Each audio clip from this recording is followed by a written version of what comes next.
আসসালামু আলাইকুম। আশা করি ভালো আছেন বন্ধুরা। পিন্টু নার্সারির পক্ষ থেকে বরাবর আমি পিন্টুর সাথে আছি। আজকে দেখতে পাচ্ছেন যে গাছের গোড়ায় দাঁড়িয়ে আছি। এটা হলো একটা আম। দেখেন আমার পার গোড়া একটা পড়ে গেছে অলরেডি গাছ পাকা। এটা হলো সেই নাম ডকমাই। এর আগেও আমি দেখাইছি। দেখেন এটা কালার চলে এসে দেখেন হাতের ভিতরে চলে আসছে। মাশাআল্লাহ, দুইটা আম এবং পাশে আর একটা দেখেন।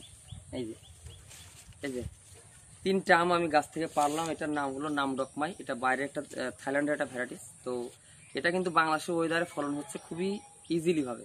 টবের ভিতরে গাছটার বয়স 3 বছর। এতে 4টা ফল দাঁড়াইছিল, তার মধ্যে আমি অলরেডি খেয়ে ফেলেছি আর আজকে 3টা।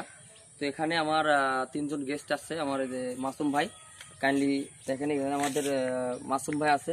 আমাদের হ্যালো তো হলো সাকরেত, আমার এক কথায় আমার খুবই ক্লোজ লোক পলাশ সাহেব, আমার সাকরেত বলতে পারেন, সেও রয়েছে। ঠিক আছে, সাকরেত কেন সাকরেতের সাথে তো কাছে কাছে আসতে হয়। আর এই যে মাসুম ভাই আমরা আসছে, এই যে 3জন হাতে 3টে আম। এই যে যাও একটা ধরো, আমার সাকরেত ধরো, আর আমার হাতে ছোটটা, এই 3টা আম। তো আমি শুধু আপনাদেরকে একটা বলতে চাচ্ছি যে আমটা তো আপনারা অনেকে আসলে বড় ছোট কাছে টবের ভিতরে আম হয় না, তো আপনারা তো আসলে দেখলেন এই জায়গায় আমটা। তো এর আগেও তো দেখাইছেন, এখন এটা কাটা হবে। এখন এটা কাটেন আপনি, বিসমিল্লাহ করে কাটেন। না না না ভাই, আপনি কাটেন, আমি কাটবো। তো দেখেন এই জায়গায় আমরা এখন আমটা কাটবো। তা প্রথমে এই ছোটটা দিয়ে শুরু করি। এই যে ক্যামেরাটা ক্লোজ করুন কাইন্ডলি। এই দেখেন বিসমিল্লাহ, আম একদম ন্যাচারাল আম। আর এই দেখেন সুন্দর আম। এই যে একটা দিলাম, প্রথমে একটু টেস্ট করেন ভাই। সোনামণি খাও।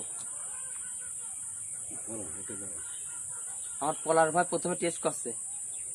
ও সেই স্বাদ ভাই আপনি মধু মধু ন্যাচারাল একদম রিভিউটা দেবেন।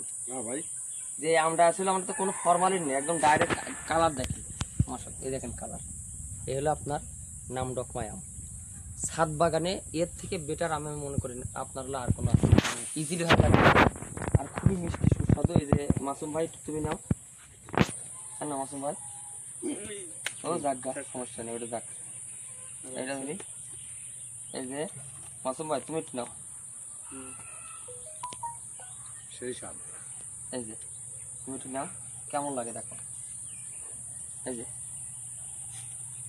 এই দেখেন কালার দেখেন। এটা আমার গাছে 3 বছর বয়সী একটা আম। তবে যারা ছাদ বাগানে আছেন তাদের আমি একটা মেসেজ দিতে চাই, আপনারা খুব সহজে আম লাগাতে পারেন। আর খুবই মিষ্টি সুস্বাদু, একদম আঁশ নাই, একদম খোসা পাতলা আঠিও পাতলা। সেন্ট মারি ভাই, সেন্টটা কেমন আপনার কাছে, কেমন লাগছে? অনেক সেন্ট, অনেক সেন্ট। তো ছাদ বাগানের জন্য এটা তো বেটার আম। তো অনেকে তো অনেক রকম তো ফরমালিন দেখায়, তার মধ্যে তো ফরমালিন দেখায় না, ডাইরেক্ট গাছ পায়, কারণ কিরাম ফিরিস লাগবে ভাই সেই স্বাদ। যাক ভাইরাল রাখলে সেরকম সেই স্বাদ, সেই মিষ্টি। তো ভালো থাকবেন আর গাছ লাগান, পরিবেশ বাঁচান, ভালো গাছ লাগান, ভালো আম খান। ধন্যবাদ সবাইকে।